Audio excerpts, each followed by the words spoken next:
Bonjour et bienvenue à Cyberdolus, le podcast qui traite du numérique sous l'angle de la cybersécurité.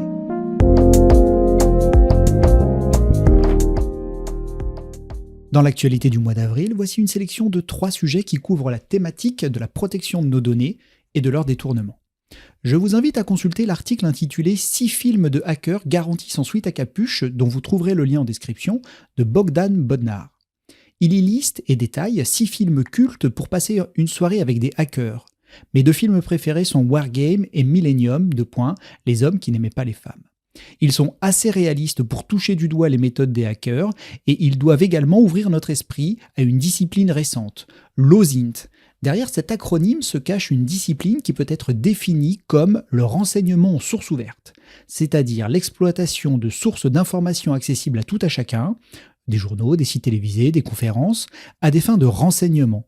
Dans le domaine de la cybersécurité, l'OSINT permet notamment aux attaquants de mener des reconnaissances efficaces contre leurs victimes, à la fois des cibles individuelles ou bien des entreprises. Les informations ainsi collectées contribuent notamment à rendre plus crédibles les tentatives d'escroquerie. Le renseignement en source ouverte est d'ailleurs un élément important du monde du renseignement économique. Alors que faire ? Eh bien rester discret sur les réseaux sociaux, mais pas uniquement, et c'est notre deuxième actualité qui le confirme. Des employés de Samsung Electronics ont involontairement divulgué des données confidentielles en utilisant ChatGPT. Selon un article de Security Affairs du 10 avril 2023, des employés de Samsung Electronics ont involontairement divulgué des données d'entreprises confidentielles en les fournissant à ChatGPT. N'oublions pas que ChatGPT conserve les données saisies par l'utilisateur pour se perfectionner. Ainsi, les secrets commerciaux de Samsung Electronics sont désormais entre les mains d'OpenAI. Alors c'est fâcheux, mais ce n'est pas tout, car selon TechRadar, en un peu moins d'un mois, ChatGPT aurait subi 3 fuites de données. Ainsi, tout ce que nous saisissons dans les outils d'intelligence artificielle ne nous appartient plus, en quelque sorte, et peut se retrouver dans la nature si l'outil en question est lui-même victime d'une fuite de données. Et troisième actualité, pour terminer dans le même thème, lors de la conférence RSA qui s'est tenue à San Francisco du 24 au 27 avril, nos collègues Tony Anscombe et Cameron Camp ont présenté une étude menée par nos laboratoires. Nous avons acheté 18 équipements réseau d'occasion. Eh bien, 56% d'entre eux contenaient des informations sensibles et dont certaines auraient permis de se connecter au réseau de l'entreprise ou au réseau d'un tiers.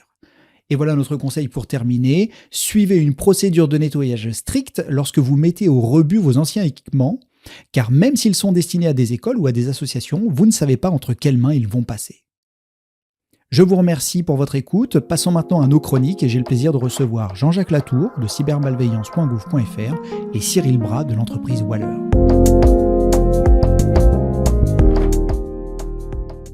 Nous avons à cœur de donner des conseils aux dirigeants ou aux personnes en charge de l'informatique et de la cybersécurité au sein des entreprises. Le sujet est vaste et j'ai le plaisir de recevoir Cyril Bras, aujourd'hui directeur de la sécurité pour une start-up française, Waller, qui édite un réseau social d'entreprises. Auparavant, il a été auditeur de la session nationale Souveraineté numérique et cybersécurité de l'IHEDN, ainsi que RSSI de la métropole de Grenoble. D'ailleurs, à cette occasion, il a fondé un groupe réunissant près d'une centaine de RSSI, les responsables de la sécurité des systèmes d'information, d'administration et de collectivités de toute taille. Donc, c'est un groupe de partage d'informations et d'entraide. Cyril, vous êtes donc relativement bien placé pour partager avec nous 5 conseils pour protéger les données de nos entreprises. Et ça m'amène à la première question qui finalement est peut-être plutôt destinée aux étudiants ou aux parents d'étudiants qui cherchent leur voie. Qu'est-ce qu'un directeur de la cybersécurité ? Tout d'abord, bonjour, merci de me recevoir. Alors, un directeur de la cybersécurité, c'est celui qui va piloter la considération cybersécurité dans une entreprise et qui va faire en sorte que ce sujet soit compréhensible par le plus haut niveau de la structure. En l'occurrence, mon responsable direct, c'est le patron de la boîte.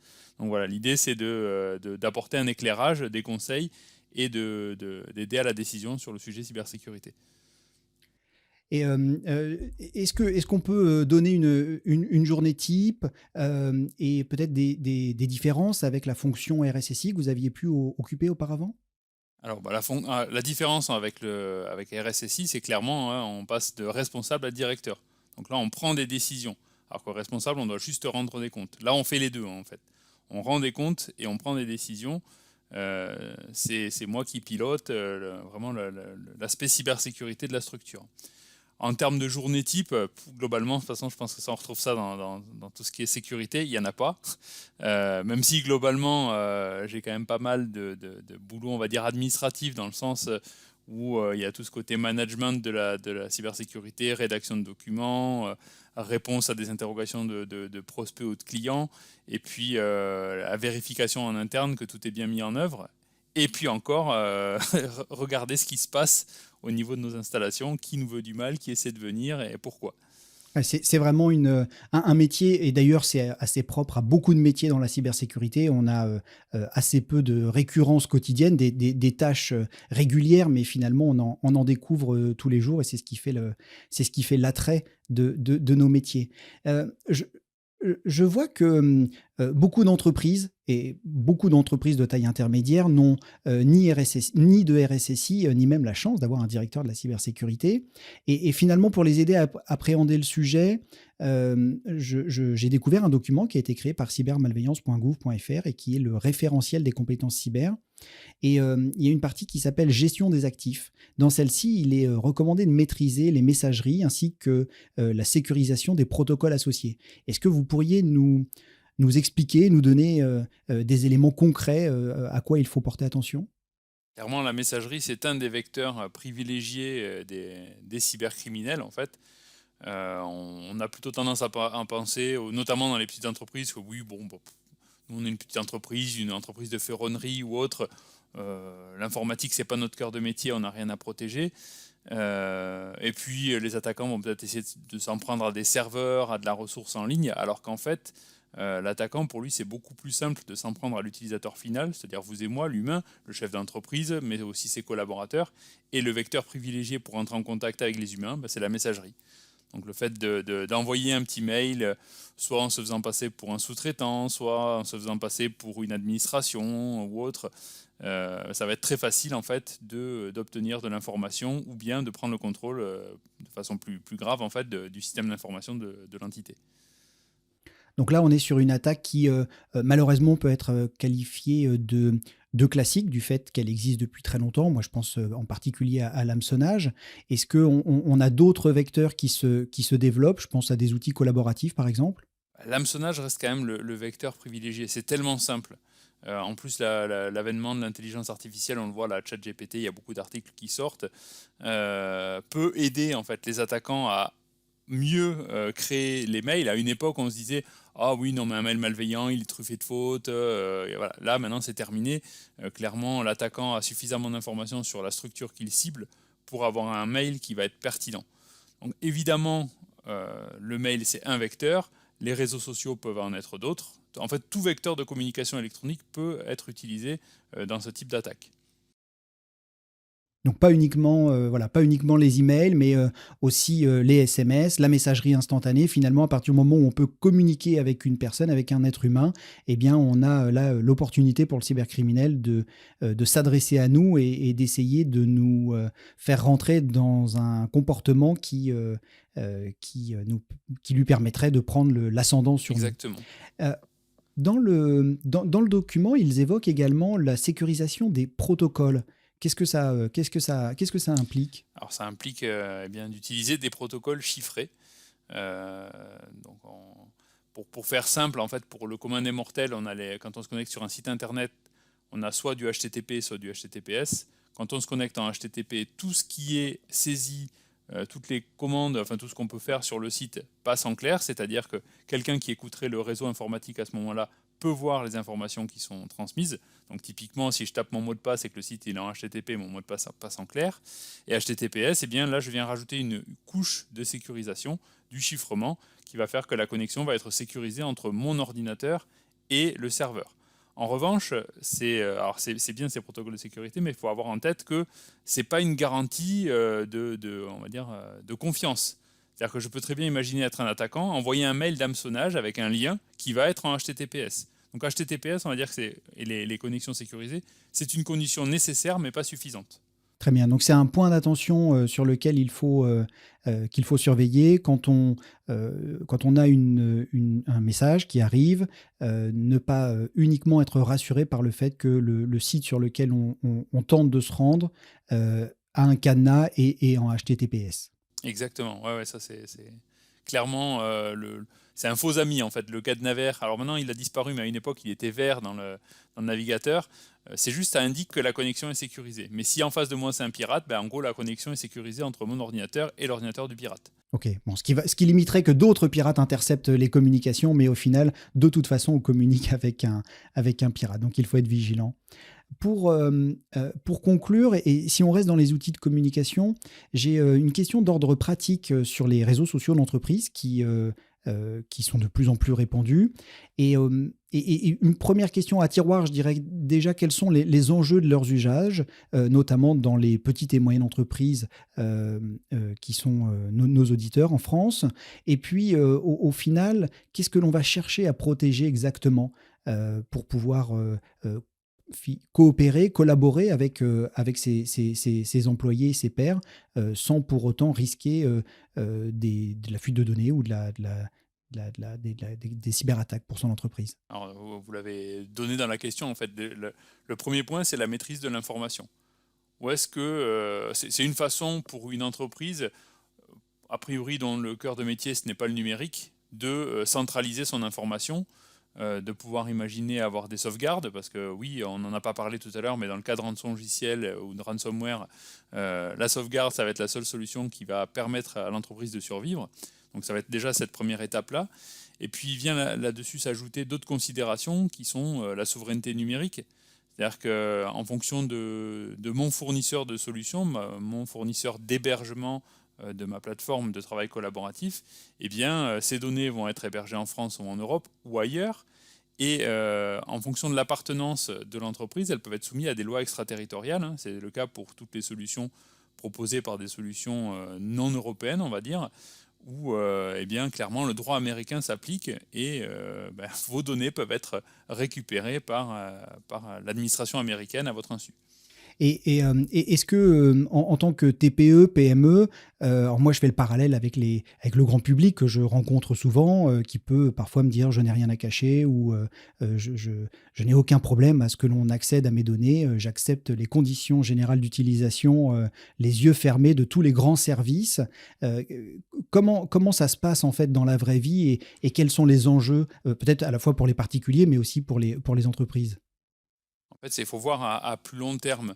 L'idée, c'est s'il n'émerge pas de système équivalent européen ou même français, on risque de se retrouver en position de vassal numérique, dans le sens où on sera complètement dépendant de technologies qui ne sont plus maîtrisées par l'Europe ou par la France. Et à l'image de ce qu'on a pu voir en Chine, où du jour au lendemain, c'était Google qui a décidé que ces systèmes ne fonctionnaient plus en Chine, et bien du jour au lendemain, on peut se retrouver avec mes systèmes qui ne fonctionnent plus, donc mes données qui ne sont plus accessibles. Et quand on voit que, alors je ne sais plus les chiffres, mais à une époque, c'était 70% des PME en France ont leur messagerie, par exemple, sous Gmail, eh bien je vous laisse imaginer ce qui se produirait si du jour au lendemain, Gmail ne fonctionnait plus. Ce qui est souvent d'ailleurs, on le voit en cas d'attaque de rançongiciel, ce qui est souvent d'ailleurs sous-estimé par les utilisateurs et qui peuvent se dire, bah, je sais pas, moi je suis une boucherie industrielle, je suis un menuisier, et qui ne se rendent pas compte tant qu'ils ne l'ont pas vécu que le jour où on leur coupe et surtout brutalement leur système d'information. Alors ça peut paraître un peu pompeux, mais bah, ne serait-ce que la messagerie, ça fait partie du système d'information. On se retrouve parfaitement démunis. Exactement, ah oui, oui, en fait, c'est devenu tellement vital que du jour au lendemain, si ça s'arrête, l'activité est perturbée pour peu qu'on n'ait pas prévu de plan B. Et d'ailleurs, dans le cadre des attaques par rançongiciel, hein, 80% des entreprises et des TPE, PME qui sont victimes de cyberattaques et qui perdent toutes leurs données, en l'occurrence parce qu'elles n'ont pas de sauvegarde, elles mettent la clé sous la porte. Donc c'est clairement, oui, euh, le fait de recourir à des plateformes de stockage, c'est bien, mais il faut s'assurer qu'elles sont résilientes et qu'elles ne peuvent pas s'arrêter du jour au lendemain. D'accord. Donc, c'est intéressant d'avoir débuté par la messagerie et d'être passé par les outils de communication et de coopération en entreprise et de terminer sur la souveraineté et le fait que son entreprise finalement peut être complètement dépendante de ce système d'information que l'on malheureusement trop souvent sous-estime dans son importance et dans notre fonctionnement au quotidien. Merci beaucoup Cyril et j'espère à bientôt. Merci à vous. Au revoir. Au revoir.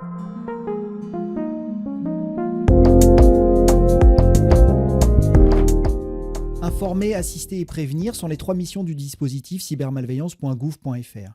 Elles sont menées à la fois à destination des particuliers et des organisations, qu'elles soient publiques ou privées.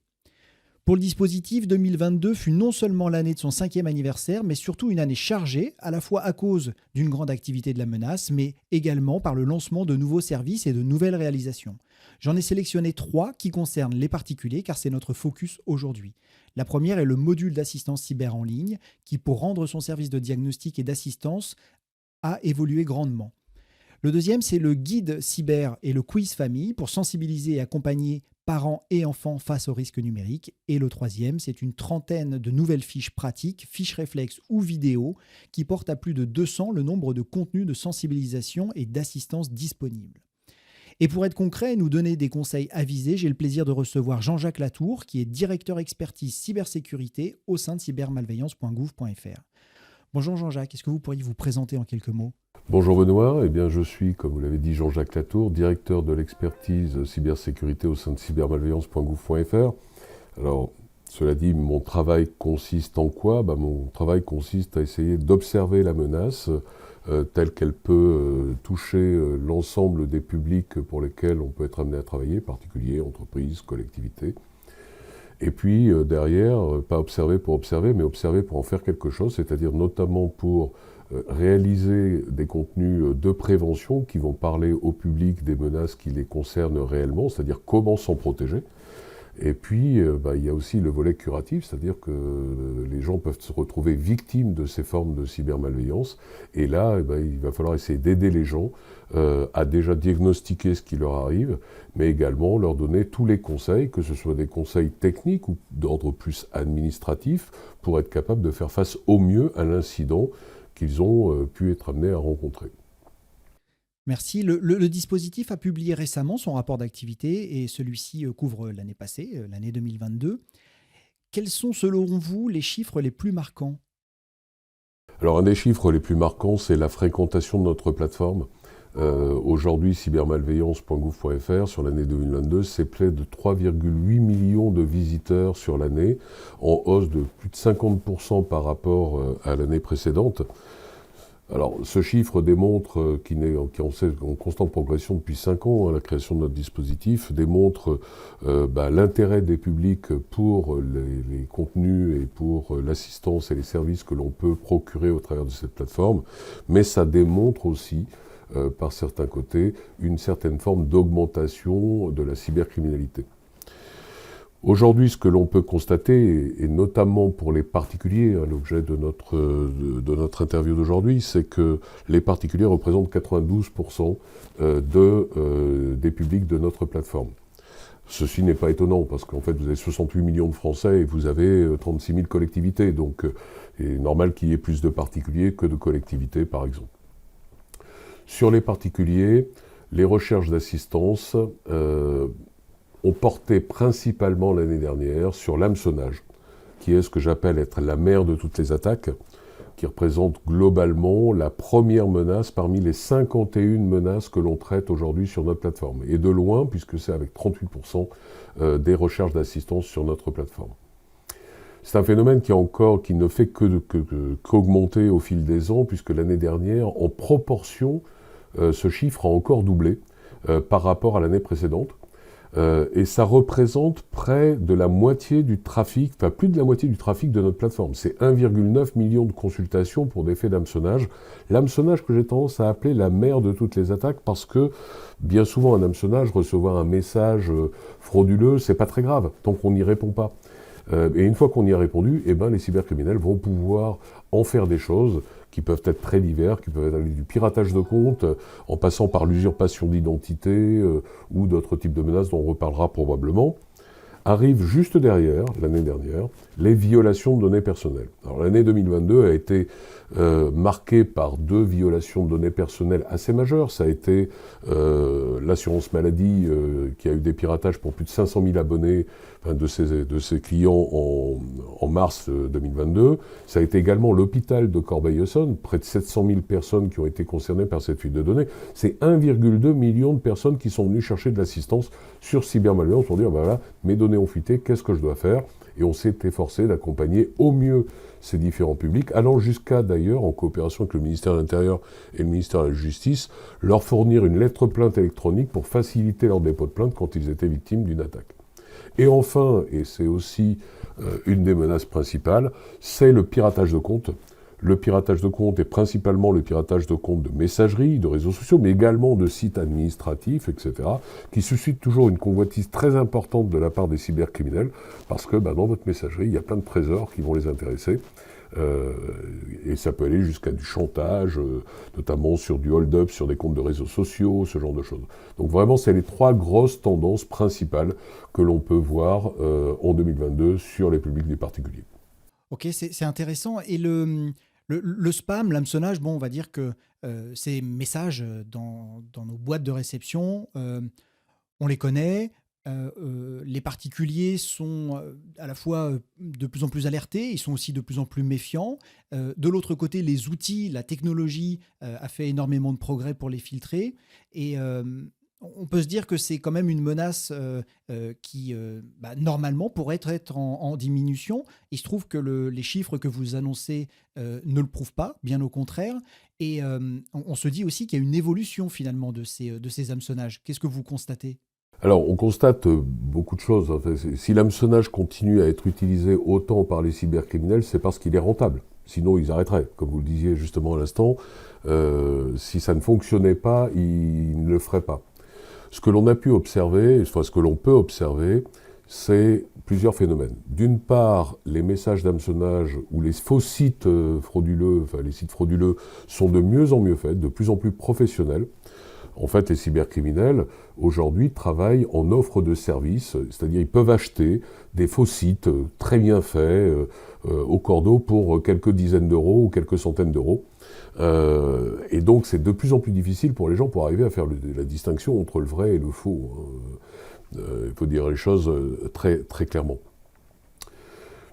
Une deuxième tendance que l'on observe, c'est que le téléphone portable est devenu un des outils principaux que l'on utilise au quotidien pour se connecter à Internet, consulter ses mails, et ça, les cybercriminels l'ont bien compris parce que sur un téléphone portable, on va être beaucoup moins vigilant que ce que l'on reçoit sur un mail sur son PC où on a toutes les clés, etc. Puis un écran de téléphone portable, c'est beaucoup plus petit, c'est beaucoup plus difficile d'aller vérifier un certain nombre de choses. Et on se rend compte que le téléphone portable devient de plus en plus la cible des cybercriminels qui font des choses très spécifiques pour les téléphones portables. Par exemple, on a vu une explosion que l'on avait pressenti depuis 2020 en disant il va se passer quelque chose sur ce sujet-là. On le sent à Cybermalveillance dans notre mission d'observation. C'est l'explosion du smishing, c'est-à-dire de l'hameçonnage par SMS. C'est-à-dire vous ne recevez plus un mail, mais vous recevez un SMS avec un lien qui va soit vous emmener sur un site frauduleux, soit vous amener à télécharger une application malveillante sur votre téléphone en se faisant passer pour une fausse mise à jour, etc. Comme on dit aux gens qu'il faut faire les mises à jour, ils vont cliquer, et puis là, ils vont installer un virus sur leur téléphone qui va prendre le contrôle de leur téléphone, leur voler tous leurs mots de passe qui sont enregistrés sur le téléphone, voire utiliser leur téléphone pour propager des arnaques ou pour passer des appels surtaxés à l'étranger. Donc ça, c'est vraiment les grosses tendances que l'on peut observer, c'est le développement de l'hameçonnage par SMS et le téléphone portable comme outil de prédation des cybercriminels. Ça, c'est intéressant, mais vous disiez tout à l'heure que l'hameçonnage est en quelque sorte la mère de toutes les attaques. Et finalement, une fois que l'on a cet hameçonnage qui réussit, on a compris qu'il y avait des actions immédiates qui pouvaient être menées par les cybercriminels. Est-ce qu'il y a d'autres étapes qui peuvent arriver en conséquence ? Alors oui, bien souvent, on se dit, ok, d'accord, j'ai donné des informations personnelles, on m'a demandé mon nom, mon adresse, mon numéro de téléphone, on m'a demandé mon numéro de carte bleue, mais derrière, qu'est-ce qui peut se passer ? Et en fait, ce que l'on a pu observer depuis depuis fin 2021, mais avec une véritable explosion en 2022, et ça continue très largement en 2023, c'est que les informations captées par les cybercriminels dans ces faux messages quelque part. Et là, on a vu, par exemple, en fin d'année dernière, tous ces SMS à la vignette critère, par exemple, qui vous disaient il faut vite acheter votre vignette critère sous peine d'une amende. Aujourd'hui, en fait, c'est l'explosion des SMS à la contravention, par exemple, qui vont vous demander à chaque fois des informations personnelles, des informations de carte bancaire. C'est que ces informations sont très vite réutilisées par les cybercriminels pour réaliser des arnaques, ce qu'on appelle les arnaques aux faux conseillers bancaires. C'est-à-dire qu'un vendredi soir, vous allez être appelé par quelqu'un qui va se faire passer pour votre banque, pour vous dire, j'ai constaté des opérations frauduleuses sur votre compte, des opérations suspectes sur votre compte, un virement de 3 000 € vers l'Espagne. Vous allez dire, mais j'ai jamais fait ça. Bon, écoutez, on va s'arranger, on va essayer de bloquer ces transactions. Pour ça, vous devez d'abord les valider par le code que vous allez recevoir. Et en fait, ce que va vous faire cet escroc, qui a un discours très rodé, qui parle comme un banquier, qui parfois même vous appelle en affichant le numéro de téléphone de votre banque, c'est ce qu'on appelle le spoofing de numéro de téléphone, et c'est pas très compliqué à faire pour les cybercriminels, contrairement à ce que l'on pourrait croire, peut-être pas à la portée du particulier de base, mais pour eux c'est quelque chose de relativement facile, il y a même des services clés en main qui permettent de le faire. Eh bien, ce cybercriminel va vous faire valider des transactions, et il va essayer d'aller le plus loin possible. Au départ, il va essayer d'utiliser votre carte bleue pour faire des achats, et à chaque fois, il va dire « Ah je vois une nouvelle transaction, valider le code, comme ça je vais pouvoir la bloquer. » Ensuite, il va essayer d'obtenir l'accès à votre compte bancaire en vous disant « Pour pouvoir annuler les transactions, il faut que vous me donniez le mot de passe de votre compte. » Et là, vous êtes en confiance, puis en plus, vous êtes en panique, parce qu'il a un discours très rodé, et il vous parle de gens qui sont en train d'essayer de vider vos comptes. Mais en fait, c'est lui qui est en train de vider vos comptes. Et une fois qu'ils sont connectés à votre compte, ils vont créer des destinataires de virements, en vous faisant croire que c'est pour sécuriser votre argent. Et là, ils vont virer tout ce qu'il y a sur vos comptes. On a eu des victimes comme ça qui ont eu des préjudices de plusieurs dizaines de milliers d'euros, de 40, 60 000 euros, où les escrocs, ils ont réussi à vider les comptes en faisant des virements sur un compte leur appartenant, du compte principal, du compte joint, des comptes épargne, etc., que la victime pouvait avoir dans sa banque. Donc là, on voit très bien la réutilisation que peuvent faire les cybercriminels des informations dérobées, que ce soit les informations de phishing ou même des informations qu'ils ont réussi à obtenir en volant les mots de passe sur votre téléphone, mot de passe d'accès à votre banque, par exemple. Finalement, vous répondez à ma prochaine question, c'est que souvent, je rencontre des particuliers ou des petites et moyennes entreprises qui me disent qu'elles n'ont rien à cacher, qu'elles n'intéressent pas les cybercriminels parce qu'elles sont juste un simple particulier ou une TPE.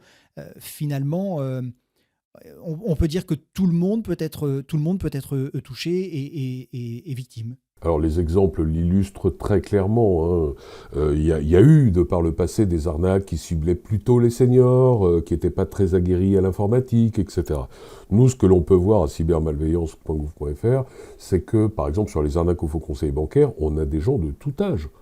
On a des gens qui sont des milléniaux, on a des gens qui sont... on a eu des chefs d'entreprise qui se sont fait avoir, on a eu des gens qui étaient spécialisés dans l'IT qui se sont fait avoir, voilà, et qui parfois témoignent dans les médias d'ailleurs, et on les y encourage pour dire arrêtons de penser que c'est juste le papy gâteux qui connaît rien à l'informatique qui se fait avoir, tout le monde est concerné, personne n'est à l'abri, et dites-vous que si vous n'avez rien qui puisse intéresser les cybercriminels, la réponse c'est bien tout le contraire, parce que vous avez de l'argent. Et ça les intéresse en fait. Ce ne sont pas des Robin des Bois, ce ne sont pas des gens qui volent aux riches pour donner aux pauvres. C'est-à-dire qu'on le voit dans toute une quantité d'arnaques. On a vu du détournement de prestations sociales pour des gens qui sont au RSA. Donc les cybercriminels attaquent des gens qui sont au RSA. Donc voilà, s'il y a 500 € à prendre, ils vont prendre 500 €. Et s'ils peuvent prendre 50 000, ils prendront 50 000. Donc en fait, tout le monde peut être la cible d'une cyberattaque. Et il ne faut pas avoir honte de ça d'ailleurs. Et ce qu'il faut, c'est juste l'assumer. Et voilà, et puis se tenir informé de ce qui se passe. À partir du moment où on sait par exemple que les arnaques aux faux conseillers bancaires ça existe, parce qu'on est venu sur cybermalveillance, on s'est documenté, etc. Le jour où on vous appelle, ok, vous êtes averti, et comme vous êtes averti, vous ne tombez pas dans le piège. Donc ça fait partie des conseils que j'allais vous demander. S'il y en a 3 qui pourraient être les principaux, parce que forcément il y en a plus que 3, mais allez, si on veut prendre en main sa cybersécurité, par quoi on commence ? Alors, le conseil de base, c'est si je ne veux pas que des cambrioleurs rentrent chez moi, je mets des bonnes serrures et j'utilise des bonnes clés. Donc la première chose, c'est d'avoir des mots de passe qui sont solides, en particulier sur ses comptes les plus précieux, notamment sa messagerie, parce qu'il ne faut pas oublier que depuis la messagerie, on peut réinitialiser tous les comptes. C'est comme ça que ça fonctionne aujourd'hui. Donc utilisez un mot de passe suffisamment long, complexe, impossible à deviner, que vous n'utilisez nulle part ailleurs. Activez la double authentification sur vos comptes, notamment votre messagerie, vos réseaux sociaux. Voilà. Et puis, je dirais sur toute une quantité de sites, vous n'avez pas besoin. Vous pouvez mettre n'importe quoi comme mot de passe, très compliqué, que vous ne retiendrez pas. Il suffira de faire réinitialisation de mot de passe le jour où vous en aurez besoin. Et là, vous recevrez un message dans votre boîte mail et vous régénérez un nouveau mot de passe. Donc, ne pensons pas que c'est si compliqué que ça. En plus, il existe de très bons produits comme les gestionnaires de mots de passe. Je veux dire, il y a ceux du navigateur, mais il y a aussi ceux qui sont fournis par les éditeurs antivirus, par exemple, qui font des choses qui sont très bien dans ce domaine-là, qui vous permettent d'avoir des mots de passe compliqués que vous n'avez pas besoin de retenir, puisque c'est eux qui vont se charger de les retenir à votre place. Ça, c'est le conseil numéro 1. Le conseil numéro 2, c'est faire ces mises à jour de sécurité. Bien souvent, quand on voit les mises à jour sur son téléphone, ça arrive toujours au mauvais moment, etc. On dit on fera ça plus tard et on ne les fait pas. Non, faites-les parce que les mises à jour de sécurité corrigent des failles de sécurité sur vos systèmes qui peuvent être utilisées par les cybercriminels pour ensuite prendre le contrôle de vos appareils, vous voler vos données, vous voler vos mots de passe et ensuite vous escroquer. Et ensuite, le dernier conseil, c'est quand vous recevez un message qui est un peu trop aguicheur ou qui est un peu trop alarmant, vous parlant d'un problème de sécurité, vous demandant de réinitialiser votre compte, etc. Si vous n'êtes pas sûr du truc, si vous avez le moindre doute, c'est qu'il n'y a pas de doute, comme on dit. Donc là, vous n'hésitez pas à aller sur le site de la plateforme concernée pour vérifier qu'on vous a bien laissé un message dans votre espace personnel et que ce n'est pas un mail frauduleux. Voilà. Donc méfiez-vous de tous ces SMS que vous pouvez recevoir qui vous parlent d'amende, de renouvellement de carte vitale, de vignettes critères, etc. Renseignez-vous, comme je vous le disais tout à l'heure, sur cybermalveillance.gouv.fr parce qu'on décrit tous ces modes opératoires, on donne des exemples et un homme averti en valant deux, le jour où vous recevez un SMS vous demandant la mise à jour de votre carte vitale, vous direz « Ah, j'ai vu sur cybermalveillance que c'était pas vrai ces trucs-là, je ne tomberai pas dans le panneau. » Donc vous avez un doute, renseignez-vous, venez regarder sur cybermalveillance.gouv.fr si on n'a pas déjà fait quelque chose, etc. sur le sujet, mais ne cliquez pas quelque part.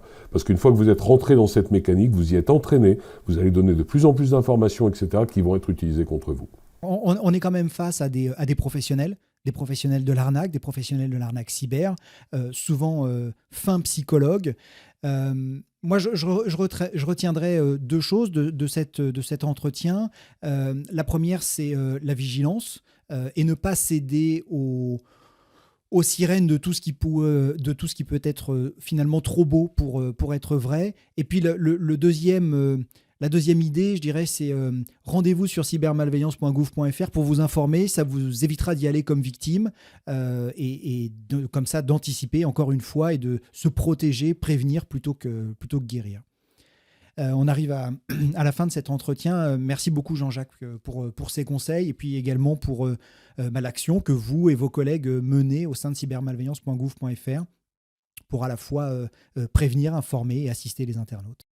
Merci Benoît de nous offrir cette tribune pour pouvoir passer nos messages. Et puis, comme vous le disiez, cybermalveillance.gouv.fr, c'est un service qui est complètement gratuit. Donc les gens peuvent venir, ils ont de l'information, ils ont des conseils quand il leur arrive quelque chose, etc. C'est un service qui est produit par l'État en coopération avec des acteurs du secteur privé.